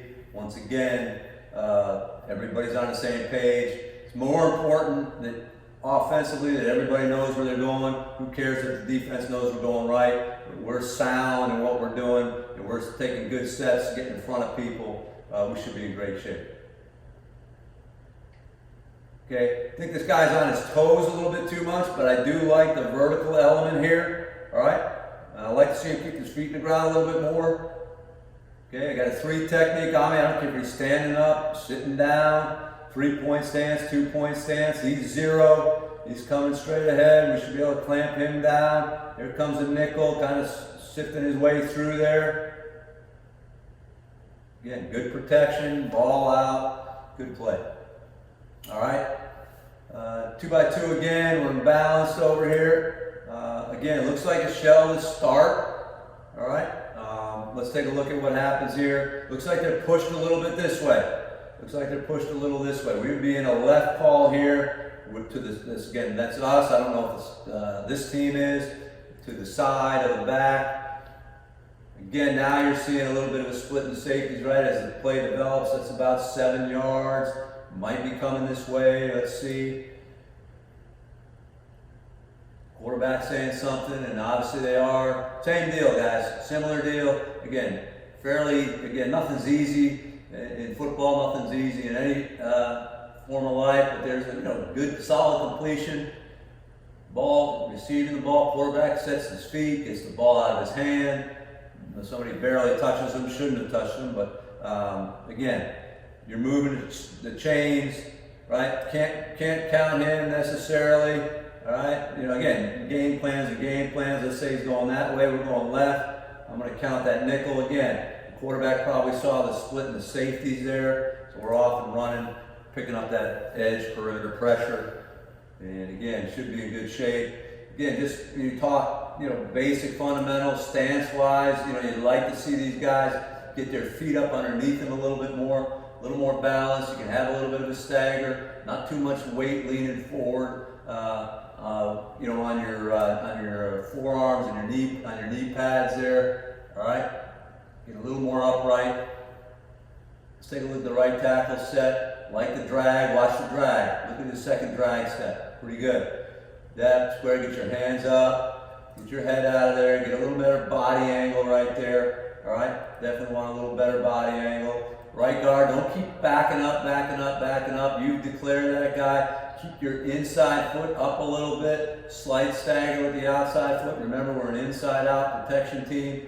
Don't drop quite so far. Let's take a look at the redirect on the center. Pretty good by the center. Decent quick feet by the center. Might be playing for that because he thought the pressure was on the slot. You'd love to see the center get some separation, get his head out of the block, get a little more extension and separation on the punch. Again, left guard. All right, guy lines up left, he goes left. Short first, bigger second. Shorter first, bigger second. Keep my feet alive right there. See on 93. 93 he lines up left and he goes left. Let's look at his left knee. Gets soft, gets beat, all right? He should be all over that. Should be all over that. Okay? Let's take a look at this. Again, form of 2x2, right?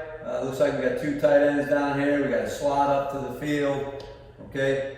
So we would be in some type of a right call, so that we would have our center looking left. Looks like left is over there. Looks like there's a linebacker to grab, at least at the moment.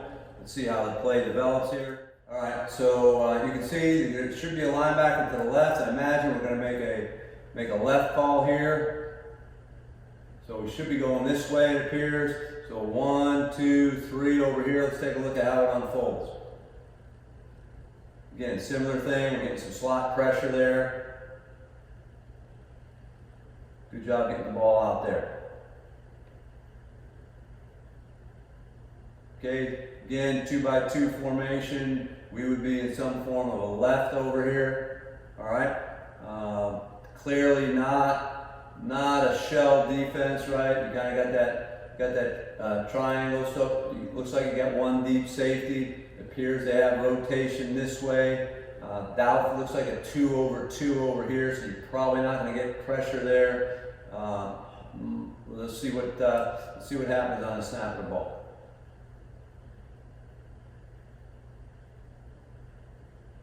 Okay, so remember the principle that we had. Now they didn't execute this, but remember what we had on the diagrams, right? We said, look, we're in 2x2, right? We're in 2x2. We'll get to the. I think we all agree this is a 1 high, right? 1 high defense, and it doesn't appear that there's anybody to grab over here. Okay, there's nobody to grab, right? Because when we say left, the center is looking to go right. So we'll go to the end zone. Let's see what we can see in the end zone copy here. So again, it's not terrible football, but it's -2 plays. So what I believe happened was this. All right, so there's clearly nobody to grab over here. All right, so what it appears is that they may have just married themselves up to this triangle, and then they took the rest of it off. Right, whereas potentially the way you can handle this is you can push it to the left. You follow me, guys? You can push this call to the left, all right, and keep line double read principles on, so when they come off the edge, you can block the edge blitzer. Let's see what happens here as we take it to the end zone. Yeah, see, I think what they did was they made him 0, which is okay. They made him 1, they made him 2. they made him 1, 2, and this is 3. All right, so the tackle ends up blocking the eventual number 2 here. All right, but I think what we could have had is what we would have hoped to have gotten would have been making this 0, 1, 2, and 3, making this 1 and 2, and gone big duel over here. Since we really don't think these guys are coming, all right, chances are he's probably not coming either. So you can push the point over to this side, and I think you'll see that when you look back at some of those diagrams we went over. 1 high, no linebacker really to grab to that side, keep going. Because as you can see, the ball's coming out, and the guy's getting tackled right there. He's getting covered. He's got a chance to tackle there. Don't have a great football play there. Not mandatory, but again, I think it's a principle in slot. When you have a slot to the back, away from the directional call. In the 3x1s, we had it, but we also had an inline tight end, so it was easier. There's almost always a guy there. So in the 2x2, here's your wide tight end, here's your back release, and you really want to take a picture of the slot. And if there's nobody in this area here, you can either two things. If it's a shell, like we saw a bunch of pictures, when it was this alignment and a shell, the guy went out to the nickel, right? Remember? When he was here and this nickel was backed up by a safety, the line was going here and making this guy 0, okay? When you're not backed up, you can push it over here, okay? And then you're not having to throw the ball, you might not be getting hit, your back's not getting tackled for a no gain. Okay, again, I think this was a pretty good picture here. Clearly you can see we've got a split in the safeties there. We're in 2x2, so there's your slot. Doesn't look like he can come. Let's see how we pick this up. Looks like that's what, 2 inside the tackles right there, as you can see. Both linebackers coming, 5-man pressure. Let's take a look at it from the end zone. So the call, again, I would have said would be left. Okay, it's a left call. There's definitely a guy to grab to the right. So this would be 0, this would be 1, this would be 2, this would be 1, this would be 2, this would be 3. So remember, we're big dueling over here. We're alert to squeeze that look right there. So take a look at what happens. And then you see it here. Then there's a nice exchange. Watch the left guard and the center just kind of come together, get nice and square. Let's see them get a little more separation. Get their pads out of the block, head out of the block. Let's give a nice clean pocket for the quarterback. This is a good picture, good football, good completion, split the defense. Again, getting 8, 9, 10 yards. Good football play. All right, again, a 2x2. So here's your slot over there. Right, initially it looks like shell. Maybe that guy's creeping up. They're fairly level. All right, so this guy is potentially backed up. Let's see if there's a guy. It's hard to exactly tell where his alignment is. If it's a left call, see if we're counting them. Let's go to the end zone and see it. Looks like he might be coming again off the slot. All right, so 2 off the slot now. This would be what? 2 outside the end. Let's take a look at it.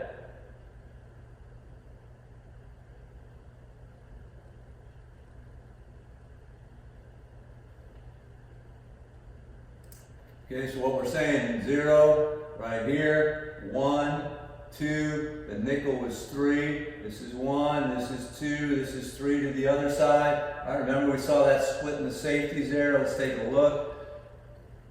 So this would be a drag duel, set vertical, all right. Nice job by the right tackle and the right guard, protecting the A and B gaps. Maybe you don't have to maybe back up so far, 73.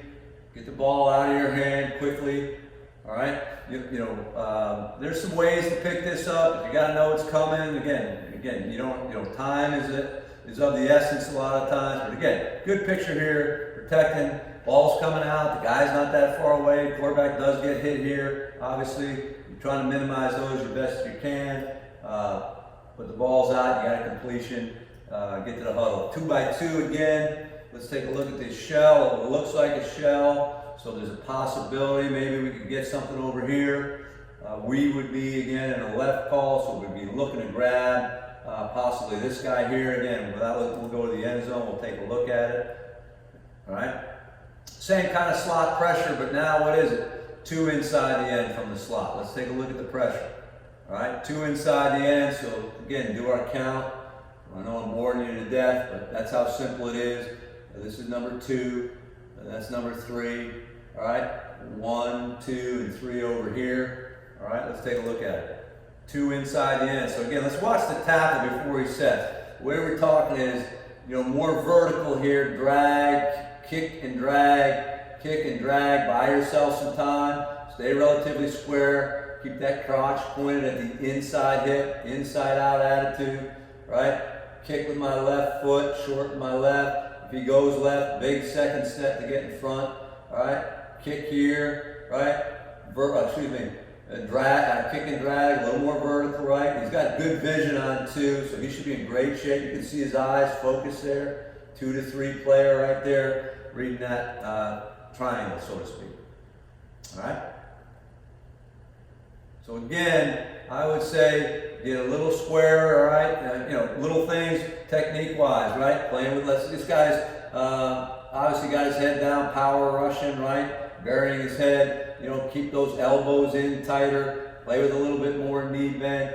Like to see you stay a little bit squarer there on that initial set. All right. Again, I don't think the guard to me. All right. I've got number 1. Number 1's coming. I should be taking number 1 right here. All right. We don't need to get an extra bonus on this. I mean, the left guard, as you can see, in the zone pressure, he can come back and firm the middle up. This is sound football because he's a contained rusher. So the left tackle, make sure the tackle has him. Then sure, come back because the center's handling a guy coming across the A-gap. You got number 1, block number 1. Everybody's got to do their job. This training on this play. Again, everybody has different route concepts and different hots. Should be a good throw over here as well. I think if you get a good vertical set and you don't open on your second drag step, you might see that. And again, he wouldn't be wrong staying on him, but he definitely should be square there.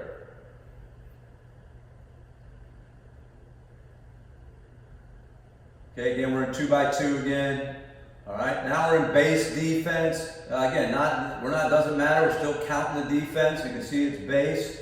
All right, and they're coming. It looks like they've determined that the passing strength is to the field with those 2 guys.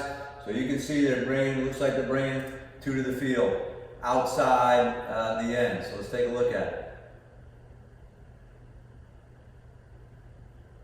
Okay, again, sometimes in 3-4 defense, we're live both sides, so we call it drag. All right, this is 1, this is 2, this is 3, this is 0, 1, 2, and 3. If you know it's coming one way, you can turn the protection that way if you have an inkling that it's coming. If you don't, you drag both sides. Let's see what happens on this snap. Okay,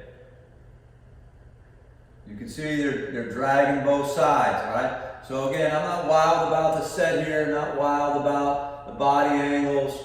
I don't like where the hands are like that. Get your shoulders out behind your knees. Be a little more upright. Get your hands up in front of you. I like the right tackle set. Take a look at how vertical he is there. So he's dragging off of these 2 guys. He needs to know what this guy's doing. Now he knows he's deep, all right? But again, 1, 2, and 3. He's a 2 to 3 player. Right at the end of the day, this guy may be 1, and the guard may end up taking him over and pushing him to the end. Although they're bringing 2 from this side. All right, so he should be a drop player. Take a look at it. A nice vertical set by the tackle. Left tackle's pretty good. A little high on the kick. See the motorcycle kick? Get it in the ground a little quicker. He is staying square. There's a nice job coming down. There's him blocking them. I'm a 2 to 3 player. There's number 3. There's the throwing lane for the ball there. Well executed by the left side of the line. Okay. Again, I think we're going against a 3-4 concept, 2x2 formation. Looks like they're coming over here to the slot, to the passing strength. And it appears like Philadelphia did a nice job turning the line that way. Let's take a look at it. All right, so there's definitely some rotation. There you go. You can see him pointing that way. So now what we're saying is we're really going to go in a 4 for 5. Even though, remember, the slot over here wasn't backed up very hard. All right, but as important as that is, let's remember what that means, that this becomes number 1 to the left, this becomes number 2 to the left, 3 to the left, 4 to the left. Does that make sense? Because the left guard, all right, this guy becomes 0, he becomes 1, he becomes 1, he becomes 2, and he becomes 3. Does that make any sense? All right, because remember the center goes to 0. So if he's sliding to the right, he's saying 55 is 0. So this is 1 to the left. So I'm releasing.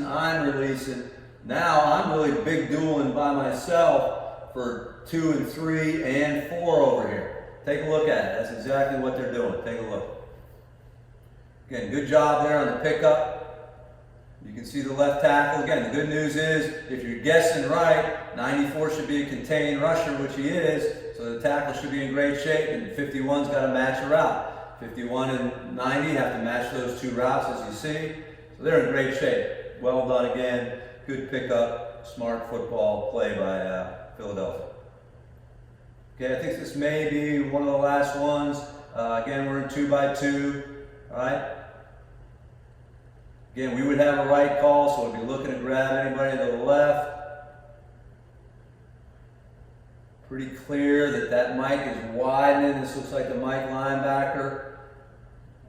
Clearly looks like they can't come off the slot over there. So we may have made a right call over here. Atlanta, let's go to the end zone and take a look at how they let this thing shake out. Okay, so again, guys are over there for a reason, right? So they determined, all right, not to declare over here. They went to the right, so they made this guy 0. Again, sometimes it's tied to the routes and so forth. This would have been 1, this would have been 2, this would have been 3. Take a look.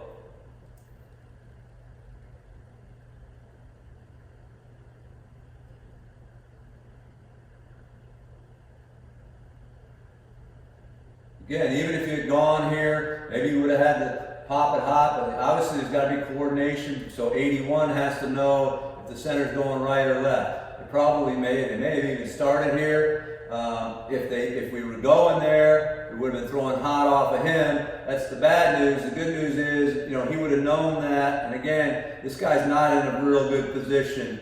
He might be in a position to get the declaration going left, but he's not in a good position to cover the tight end either on a hot route or on this particular route. You can see a big completion here because he's at a disadvantage right from the snap, and it continues all the way through the play. All right, guys, that's it for the tape. Hope you got something out of it. It's been a real pleasure for me to have this opportunity to speak with you. If you have any questions, again, I'm Joe Philbin with the Dallas Cowboys. If there's something I can do to help, please feel free. Don't be afraid to reach out to me. And once again, I want to thank Coach Deleone for the opportunity to speak, and wish it was in person. But I can tell you, I've got an unbelievable amount of respect for Coach Deleone, and all the time. I don't know that I've met a guy in the profession that has helped more coaches and has spent more time with coaches at all levels. I can remember when I was at Allegheny College coaching in Division III, going to Syracuse University, and Coach spending time with me, spending time with and the other great thing about Coach Deleone, he treated everybody the same. Didn't matter if you were from Notre Dame, Allegheny College, Central High School, junior high. The guy loves football. He's passionate about it. Coach, thanks so much. I appreciate everything you've done for coaches. It's unbelievable how much time and effort you put into making the game better, making the profession better. So again, real privilege for me to be here. Hope you get something out of it. If you get 1 or 2 things, that's great. If you have questions, feel free to reach out. Appreciate it. Thank you.